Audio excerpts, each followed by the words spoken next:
Now, the header section can be a part of the web store that trips up a lot of people.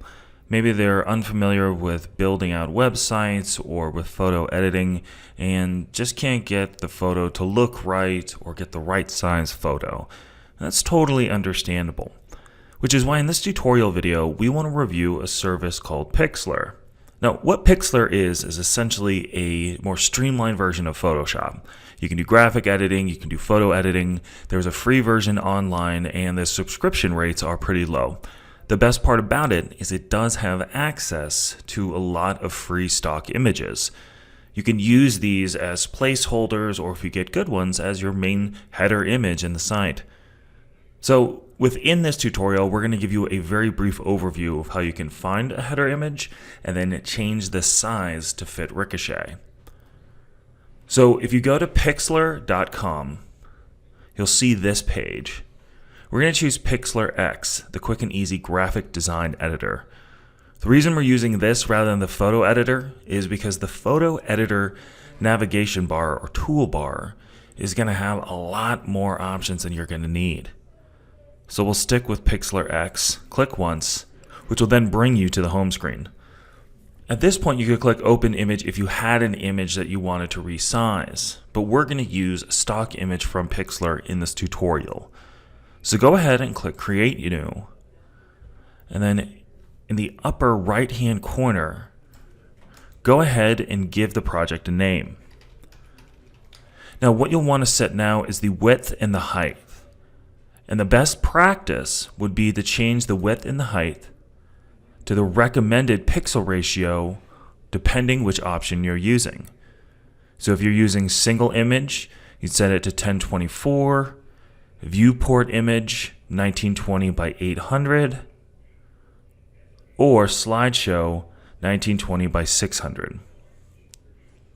So what I'm going to do is I'm going to go back to the photo editor and I'm going to set this for the single image. So width we'll be able to keep at 1920, height we'll change to that 1024, and then we're going to go ahead and click Create. Now you're not going to see anything here, it's just a blank canvas, and the best practice is to zoom out by clicking the zoom tool in the upper right hand corner. So I'm going to zoom pretty far out, and we'll see why in a second, but I'm going to go all the way to 30%. Now, a nice little trick here, if you are on a PC computer or using a mouse that has a scroll button, you can do the zoom that way. I do not know what the equivalent would be for a Mac. But at this point, we're going to go over to the nav bar on the left-hand side, and we're going to click Add Image. The three options available are going to be Browse, URL, and Stock. Now, Browse would be if you're uploading an image from your computer. URL means if you had the link to the photo, you could choose that. But what we're going to concern ourselves with is the stock section. And the great thing about the stock image section here is there are a ton of photos available for a ton of different keywords. So like if I were to type in furniture, I could see a whole bunch of options available. A lot of widescreen options too. If I were to type in something like clothing, I would get very similar options. And you can even break this down to jackets, jeans, whatever it might be. So I'm going to go through here and I'm going to grab one image that looks like it's got a good widescreen shot. And then I'm going to get the open image window. Here I'm going to go ahead and click Add Current, meaning that I'm not creating a new project. I'm adding this photo to the current project I have going. Now, once you come back, you're going to see a very zoomed in version of that photo, which is why I tried to zoom out earlier. So if I zoom out even more, I can see that the photo is much larger than our overall canvas. So by clicking and dragging one of the corners of this photo, I can resize it. And if I hover my mouse in the middle of the photo, I can drag and rearrange it. So what you'll want to do now is, one, greatly decrease the size of the photo, then zoom back in, and then reset the photo to how you would like. Once you've centered it and it looks good, you could go ahead and save the photo, but there also is the option of adding an additional effect.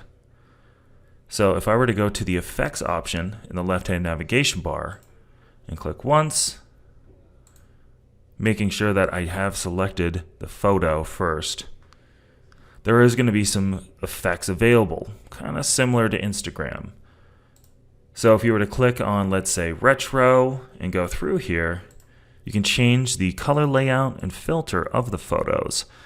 This looks great, especially if it's a filter that might work well with your store branding or primary color in the site, or if you use a filter that will reduce or increase the contrast of the photo enough so that way if you add text over the photo, it's going to be visible. So at this point, I'm just going to go ahead and click Save. I can see I've got the header image here. I'm going to keep the file type at JPEG, and I'm going to change the quality down to 72. This means we're changing the photo to 72 dpi, or dots per inch. Now we don't need to go into crazy detail, but this is essentially the highest DPI a website can show. So anything above it isn't going to produce a better looking photo. It's just going to bring down the load time of that photo on the page, which can affect your SEO scores. I'll double check that the image width and height are the same, and I'm going to click download. So that image is downloaded here in the lower left-hand corner. Now, just so you know, we've been using the free version of Pixlr. You can see a couple of ads have popped up while I've been using it. But there are other subscriptions that they do have available, which give you access to more photos, things like that.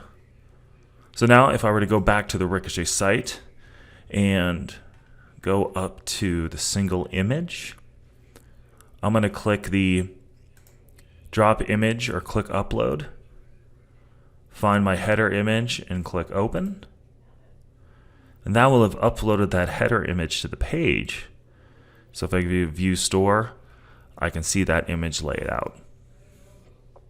Now, one last thing to remember when using stock images is although they can look great on your site immediately, these also are images that nearly everyone has access to. So they're great placeholders or maybe a way of building a unique site to start out, but long term you may want to consider purchasing a stock image through a service like Shutterstock or hiring a photographer to come to your store and take photos of your location.